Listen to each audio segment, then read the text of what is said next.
বিসমিল্লাহির রহমানির রহিম। আজকে আমরা কথা বলতে চাই পূর্ণাঙ্গ গণতন্ত্র নিয়ে।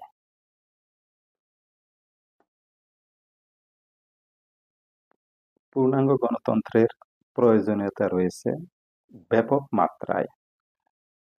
বিশেষ করে বর্তমান প্রেক্ষিতে আমরা যদি চিন্তা করি, আমাদের দেশের পরিপ্রেক্ষিতে, এই যে জুলাই আগস্ট 2024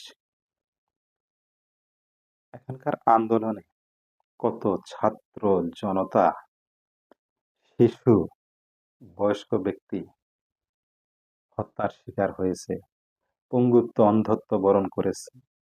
এরকম শুধু 24-এ না, ইতিপূর্বেও এর কাছাকাছি ঘটনাগুলো ঘটেছে।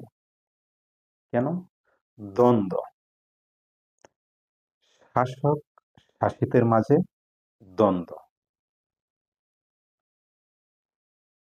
তো এতটা দ্বন্দ্ব তো থাকা উচিত নয়, কারণ যারা দেশ শাসন করেন তারা তো জনগণেরই একটা অংশ। তো দুঃখের বিষয় হলো, জনগণের কাতারে থেকে তারা যখন অবস্থান করেন তখন থাকে একরকম, সেখান থেকে উঠে ক্ষমতার চেয়ারে গেলেই আচরণ পরিবর্তন হয়ে যায়। তো আসলে কি সিস্টেম আছে, কি পদ্ধতি, কি রীতিনীতির কারণে তারা রাতারাতি বদলে যান,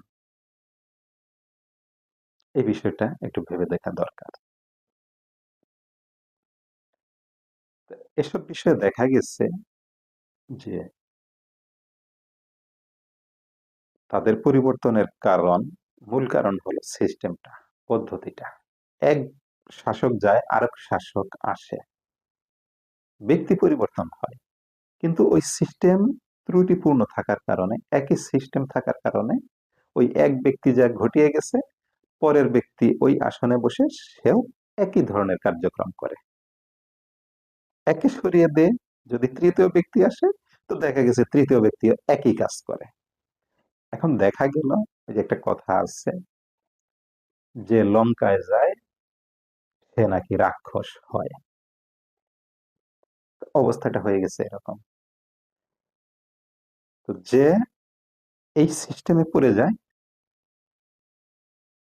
সেই তার পূর্ববর্তী জনের মতোই আচরণ করতে থাকে। এখন ব্যক্তির পরিবর্তনটা বড় কথা না, সিস্টেমটার, পদ্ধতিটার পরিবর্তনটাই হলো বড় কথা। তো প্রচলিত যে গণতন্ত্র আছে তার ভিতর বহু ত্রুটি বিচ্যুতি রয়ে গেছে।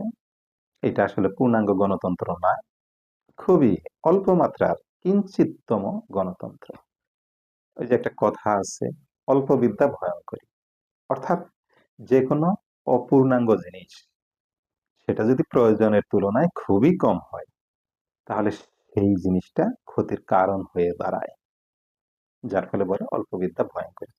তো বর্তমানে যে গণতন্ত্র বিরাজ করতেছে, এটা কত পার্সেন্ট? 5%-এর মতো হবে। এই 5%, শতকরা 5 ভাগ, 100-র ভিতর 5, এর থেকে আর কি আশা করা যায়?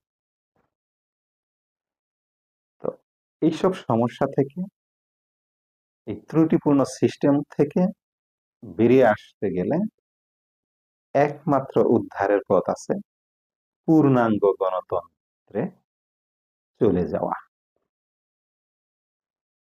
পূর্ণাঙ্গ গণতন্ত্রে চলে গেলে সেটা শাসকদের জন্যও ভালো, যারা শাসিত এবং অন্যান্য মানুষজন আছেন তাদের জন্যও ভালো।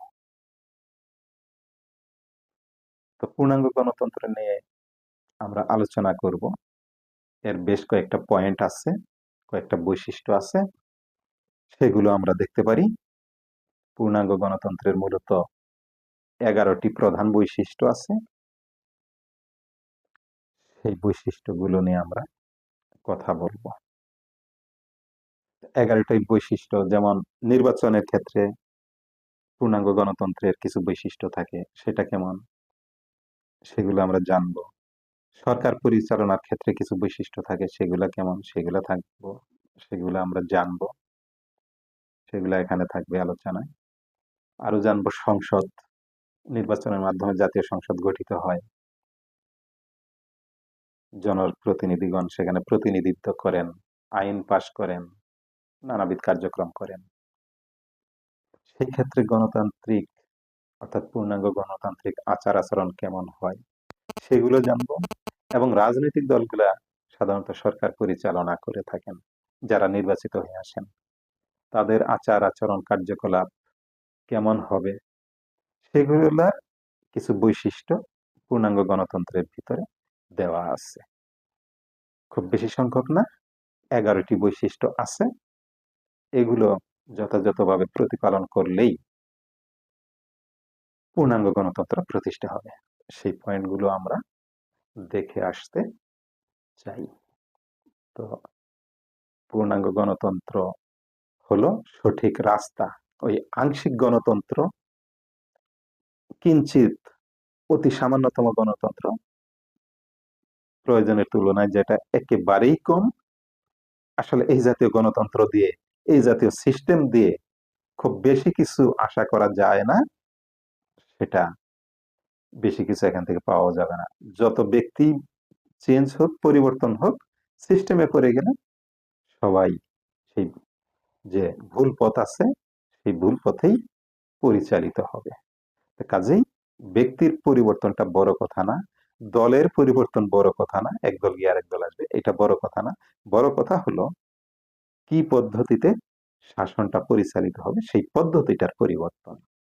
আর পদ্ধতির পরিবর্তন হলেই মানুষের আশা আকাঙ্ক্ষা পূর্ণ হবে, একজন ব্যক্তির যা যা পাওয়া উচিত সে তা পেয়ে যাবে, শাসকগণ ভালো এবং নিরাপদে থাকবেন, এর জন্য যা যা করা প্রয়োজন সেগুলো এই পূর্ণাঙ্গ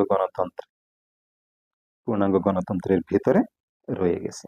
তো এখন আমরা জেনে আসি সংক্ষেপে এই পূর্ণাঙ্গ গণতন্ত্রে কি আছে, দেখে আসি। ওকে, পূর্ণাঙ্গ গণতন্ত্রের বৈশিষ্ট্য। 1 নাম্বার, সরকারের নির্দলীয় ও বিজ্ঞ উপদেষ্টা পরিষদ থাকবে। এই পরিষদ দ্বিকক্ষ বিশিষ্ট সংসদের উচ্চ কক্ষ হিসাবেও কাজ করবে। 2 নম্বর, প্রত্যেকটি নাগরিকের জন্য রাষ্ট্রের পক্ষ থেকে কার্যকরী অভিভাবক থাকবে। অভিভাবকবৃন্দ কেন্দ্রীয় সরকারের বিদ্যমান অভিভাবক পরিষদের অধীনে পরিচালিত হবে। 3 নম্বর, কেন্দ্রীয় সরকারের ক্ষমতা কোনো একক ব্যক্তির কাছে পুঞ্জীভূত না থেকে একাধিক ব্যক্তি বা পরিষদের মধ্যে যৌক্তিকভাবে বণ্টিত থাকবে। 4 নম্বর, জাতীয় বা কেন্দ্রীয় সরকার গঠনে জনগণ কর্তৃক প্রদত্ত ভোটের প্রায় শতভাগকে কার্যকারিতায় আনা হয়। এখানে অকার্যকর ভোটের পরিমাণ প্রায় 0। 5 নম্বর, জাতীয় নির্বাচনের সময় একটি নির্দলীয় সরকার ক্ষমতায় থাকবে এবং তার অধীনে নির্বাচন অনুষ্ঠিত হবে। 6 নম্বর, জাতীয় বা কেন্দ্রীয় সরকার নির্বাচনে ভোটারগণ ভোট দানের জন্য 3 বা ততোধিক বিকল্প প্রার্থী পেয়ে থাকে। 7 নম্বর, বৈষম্যহীন সংসদ থাকে যেখানে কাউকে বিরোধী দল করা হয় না। 8 নম্বর, জাতীয় সংসদে যুক্তিসঙ্গত সংরক্ষিত আসন থাকে। 9 নম্বর, সংসদ সদস্যদের মতামত প্রদানের স্বাধীনতা নিশ্চিত করতে হয়। এ লক্ষ্যে সংসদ সদস্যদের সদস্যপদ খারিজের ক্ষমতা কোনো দলের হাতে না থেকে শুধুমাত্র সংসদ কর্তৃপক্ষের হাতে থাকে। 10 নম্বর, রাজনৈতিক দলগুলোর গঠনতন্ত্রে ন্যায়নীতি ও গণতন্ত্র বজায় থাকে, যেখানে একনায়কতন্ত্র বা স্বৈরতন্ত্র থাকে না। 11 ক, সংবেদনশীল পেশায় রাজনৈতিক দলগুলোর অঙ্গ সংগঠন থাকে না।